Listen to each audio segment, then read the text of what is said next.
cette élimination dès le premier tour, l'Algérie avec toute son armada offensive qui peine à marquer et qui termine cette CAN à la dernière place malheureusement. Comme vous l'avez dit, difficile de faire une analyse à tête reposée. Tout de suite après une aussi grande déception, on avait à cœur sur ce match-là de rattraper un petit peu, au moins d'un point de vue comptable, si ce n'est en plus la manière de dire qu'on est présent dans cette compète et qu'elle commence aujourd'hui, chose qu'on n'a pas pu faire. À partir du moment où, depuis le début du tournoi, on ne concrétise pas nos occasions, le doute peut-être s'installer. Elle est très fragilisée, le pauvre. Les situations ça a été toujours là, aujourd'hui un peu moins, entre la Côte d'Ivoire. Jamais pu marquer. Même les pénaltys, on a du mal à les marquer. Donc, on ne s'est pas montré à la hauteur de la compétition, tout simplement.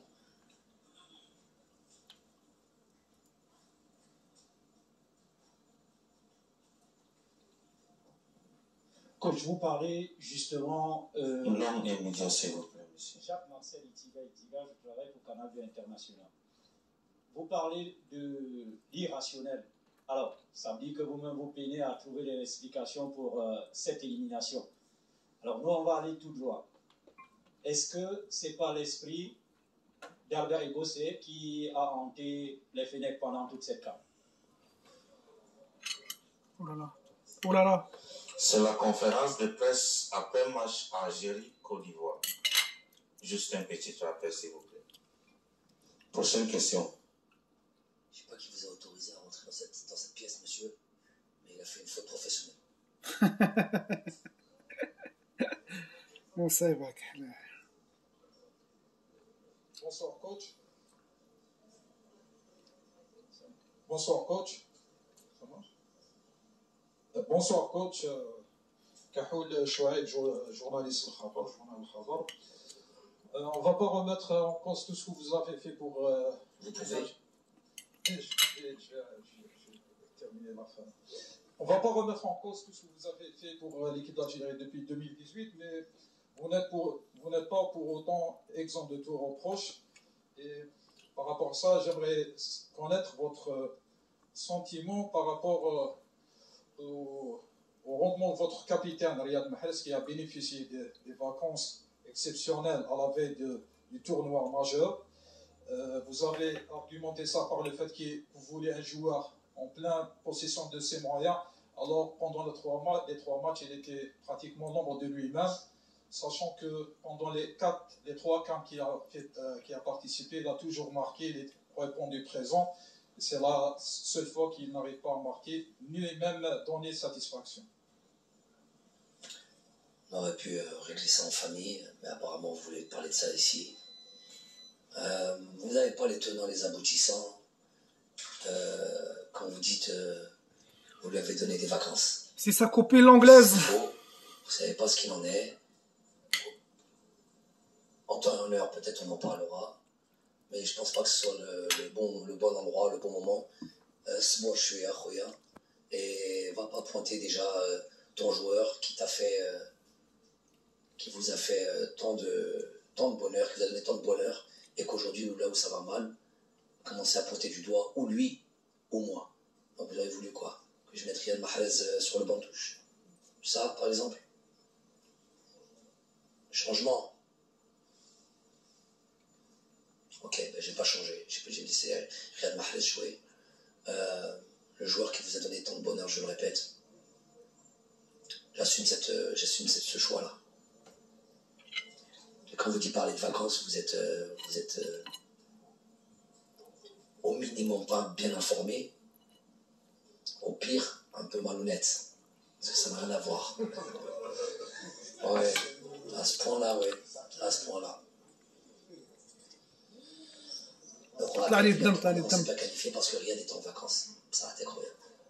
Salah Faisal, Al24 News. شكرا للمدرب وجناب الماضي وللمنتخب الوطني الجزائري على كل ما قدمه طيلة السنوات الأخيرة. من الصعب في إفريقيا الفوز بكأسين متتاليتين. هذا الشيء شفناه سنة 90.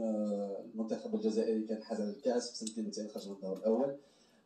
الأمر معروف في إفريقيا واللعنة متواصلة إن صح التعبير. هل نقدر نقول اليوم أنه جمال بالماضي طوى صفحة كأس إفريقيا وبدأ يفكر في اللقاء الفاصل المؤهل لنهائيات كأس العالم؟ شكرا. لا خويا معليش نخمم، انا كنت مركز 100% على هذا كاس افريقيا. كان اون ايتي لي ديتونتور دو سو تيتر لا، درنا كل التركيز تاعنا كل عمل في توت لا بريباراسيون. بقى فيها كيعجبني هذا بالماضي ولكن لا غالب ce qu'on était venu chercher وفشلنا. نجمو نقولوها، ما pas avoir peur de dire le mot, c'est un échec total. C'est pas grave frère. بعد عليك يرحى في الدراجة تربح إن شاء الله. Demain il fera jour. On analysera نخمو مليح على المستقبل تاع الفريق الوطني والأحسن الفريق الوطني. Le plus important c'est pas les personnes. Le plus important c'est l'équipe nationale avant tout, et ceux qui sont le plus à même de la représenter et d'aider à faire en sorte qu'elle là on parle de تصفية كأس العالم, qu'elle se qualifie pour كأس العالم 2022. بصح عملنا on aura le temps d'analyser ça, كل واحد يدير مسؤوليته. Satish Shaker, Empowers Magazine. First of all, I would like to congratulate you on your unbeaten run of 4 years and everything you have done for African football. But you have lost today. What do you take from this loss that into the World Cup qualification that you can gain from this defeat? But can it be the beginning of a new cycle for Algerian football? الصحفي يسأل الناخب الوطني هل من الممكن أن تكون خسارة اليوم هي انطلاقة لدورة جديدة وعهد جديد للمنتخب الوطني الجزائري؟ How we will use this loss or this competition or this competition that we failed already, we can say that. It's too early. Of course, we will take the time to analyze what was wrong. الماضي يرد على الصحفي بالقول انه من المبكر جدا الان ان نتحدث عن دوره جديده وعهد جديد وجيل جديد للمنتخب الوطني الجزائري، ويؤكد ان هدفه او اولويته القصوى حاليا هي تحليل ما حدث بالضبط مع المنتخب الذي خرج من الدوره في الدور الاول بعد هزيمتين وتعادل مخيب. لذلك لا يستطيع ان يتحدث عن عهد جديد للمنتخب في الفتره الحاليه.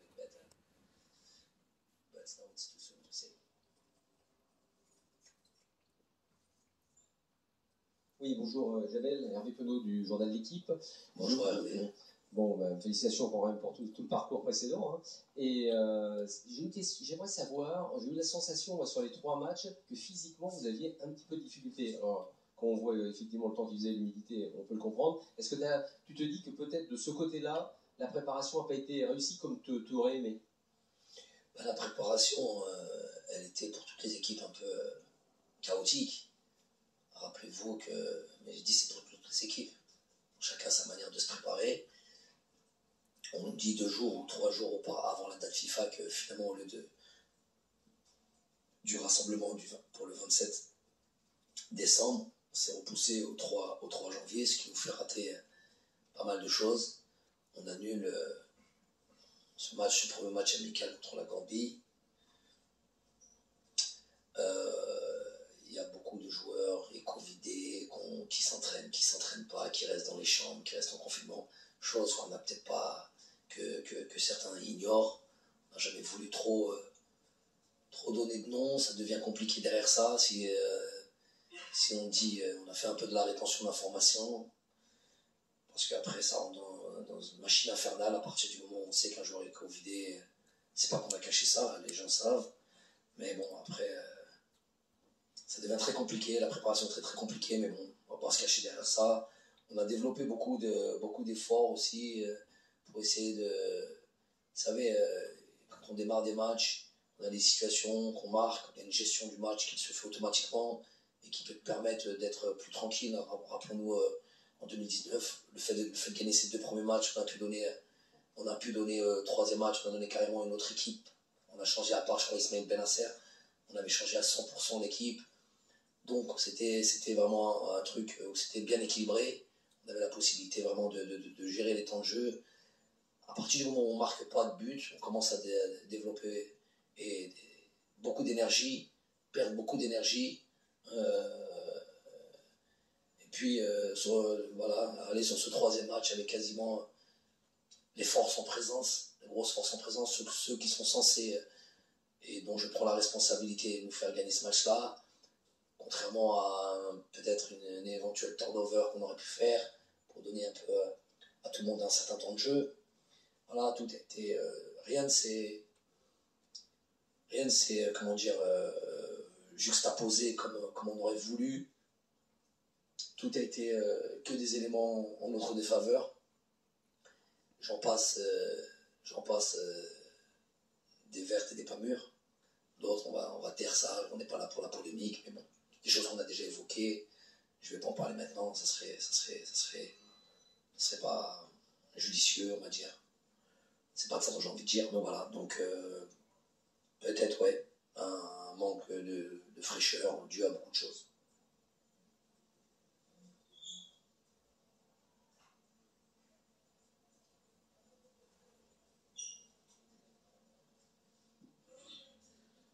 I am Pontianos Lawong. I work for CRTV.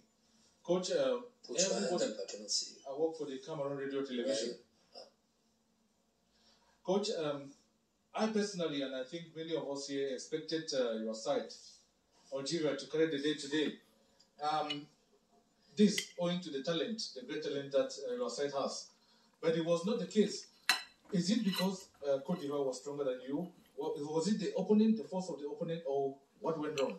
Technically, from a technical point of view, how do you justify the defeat? Yeah, they were stronger than us today. So you ask your question, then you don't listen. Yeah, you are taking your phone. Okay, so are you ready to record? Okay. So, as I said, today they were better than us. Today they gave more than us. كان أحسن منا يعني اعترف بأفضلية المنتخب الإيفواري وأحقيته بالفوز في مباراة اليوم.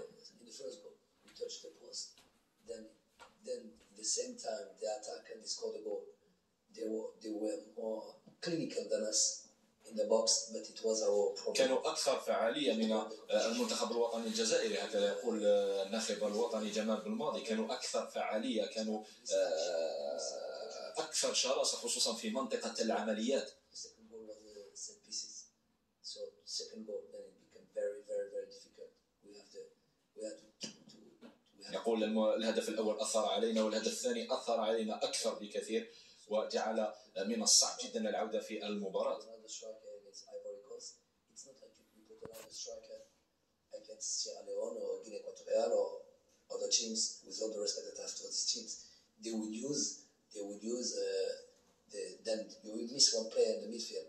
Then they will use that as, this is how we start to see the counter-attack or the fast attack that they had, and they create a lot of 2-3 situation, very difficult situation because of that, because we were one player less because we had to take a risk. So it's things behind things wrong, behind things wrong, and this is how I would justify it, but the loss in general were better than us today. يقول بالماضي من الصعب علي أن أشرح ما حدث اليوم، ولكن هي عبارة عن تراكمات فوق تراكمات تسببت فيما حدث اليوم. في الأخير اعترف بأفضلية المنتخب الإيفواري في المباراة. pour faire redémarrer la machine, Inch'Allah. Je peux comprendre que tout de suite, là, 45 minutes après le match, il est difficile d'exposer ce qui n'a pas été, on en a déjà parlé, de dire qu'on est en crise. Je ne sais pas si c'est le bon mot. On a échoué, ça c'est sûr et certain. L'équipe est déçue, abattue, peut-être sûrement dans le doute. Quelque chose qu'on n'avait pas l'habitude d'avoir. Perdre, c'était quelque chose qu'on ne connaissait pas. On n'a jamais perdu. On a perdu sur 4 jours, on a fait sur 4 jours ce qu'on n'a pas fait sur 3 ans. Donc c'est quelque chose évidemment de choquant chez nous. Chez d'autres, c'est quelque chose qui peut avaler. Un match, tous les 3 matchs, ils en perdent un. Oui, ils repartent. C'est quelque chose qu'ils ont l'habitude de faire. Nous effectivement, c'est dur pour nous. Parce qu'on ne connaît pas la défaite. Ce sentiment-là, il est amer. J'ai même envie de dire, il est détestable. Quelque chose pour moi, c'est quelque chose qui me tue de l'intérieur. Ce qui fait, voilà, mais maintenant, de dire maintenant, pour le match au mois de mars, mais il va bien falloir se relever, il va bien savoir, il va falloir évidemment bien digérer tout ça, bien analyser tout ça, relever la tête. Coupe du Monde, c'est pas rien qui nous attend. Il va falloir sortir et montrer d'autres choses. Thank you very much, Coach Jamel Belmadi. Good luck to you and your team in the World Cup qualifiers. See you soon in the big stage. We can continue at the mid zone, and we'll plead with all teams involved to attend to the media at the mid zone.